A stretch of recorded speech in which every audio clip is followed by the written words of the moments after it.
we've heard from the EFCC, you know, the bail conditions for the social media activist, and then on the other hand, you know, on the one hand, we hear it's based on what's it called? Complaints from individuals, and then EFCC says no, it's no such thing, it's fake news. This miscommunication, is that what is giving oxygen to this? If the EFCC is able to determine what is fake news, one would expect too that it will sell us the proper news, the proper situation of things. I think I like the slogan of the EFCC where before now when it says the EFCC will get you anytime, anywhere, right? So that's, you know, connotes a very powerful organization that's ubiquitous. In that case, and then an individual, that kind of powerful organization against an individual, the organization should show some restraint and should show some measure of you know, application of standards. You see, I can say this on behalf of Ola Olukayode, the chairman of the EFCC, that he's committed to standards. But sometimes, oftentimes, the operatives of the EFCC get somewhat overzealous. And when they do that, it shouldn't be too difficult to explain. Now, the problem we have here, and that's a very dangerous situation where you find young people going to the bank, the premise of the bank, going to protest because they're dealing with a very influential personality called Very Dark Man that is well loved. In fact, his followership is phenomenal. Now, and that's the reason why EFCC as you know, an organization that also requires the goodwill of the public in its fight against corruption and financial crimes should actually deal carefully with an individual like Very Dark Man.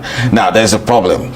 He has been arrested, and then there seemed to be a form of strong, you know, cooperation that was offered by the Guarantee Trust Bank. The expectation is a show of accountability on the part of the EFCC and the bank by simply explaining to Nigerians that this is exactly what's happening. Nobody is saying that the Very Dark Man is above the law. However, when it seems... the bank in question says, you know, they don't have a hand in it.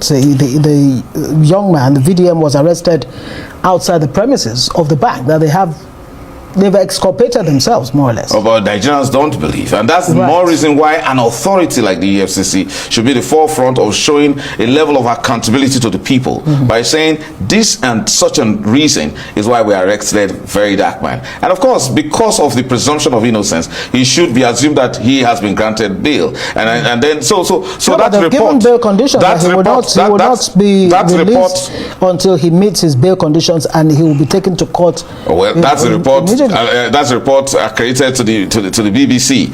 However, it's nothing difficult for the EFCC. EFCC has fantastic spokesmen. Whether you talk about Dele or Wilson Wajure, these are people who are very, you know, experienced in the business of public relations and public communication. So it's not difficult to communicate it. The problem is, you know, Nigerians lose respect for the EFCC when it fails to do very simple things like this, or when it seems as if it's doing the bidding of one person. The chairman is not like that. I can say that because I've had a personal contact with him. So my mindset about the way he operates is a matter of very high ethical standards. So why is it not reflecting in his men on the ground? That's the reason why that's the reason why people protest. That's the reason why we must say that this is not the proper thing to do, especially for a very influential person like Very Dark Man. My expectation is that simply go and tell the public what is done, and now because of the presumption of his innocence, announce the bail conditions. I mean, I think it's valid a point if someone says that you could have simply you know, invited him. I mean, for a long time, and when the FCC carries out one forms of publication as to a wanted person, the people show up because they know that from the current you know, criminal arrangement, whether you even flee abroad, you'll be caught. So my expectation is that the EFCC should show some measure of accountability to the people. It's not a government to itself. How can the EFCC, you know, show accountability? How can the EFCC fix this?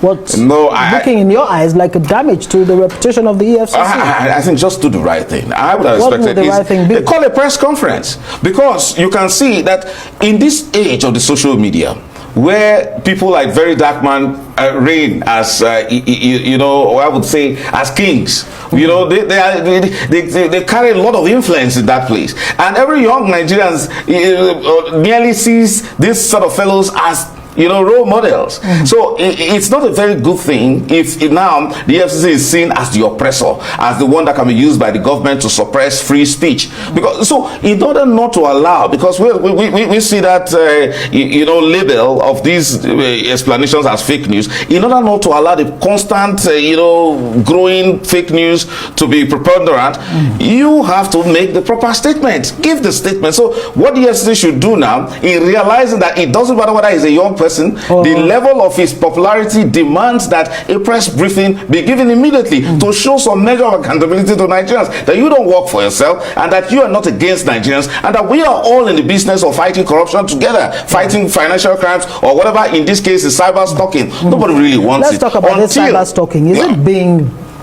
okay. Very quickly, you were going to say... cyber stalking. Cyber stalking, you see, look, until you become a victim of some of these crimes, you would not find the FCC to be a very useful organization.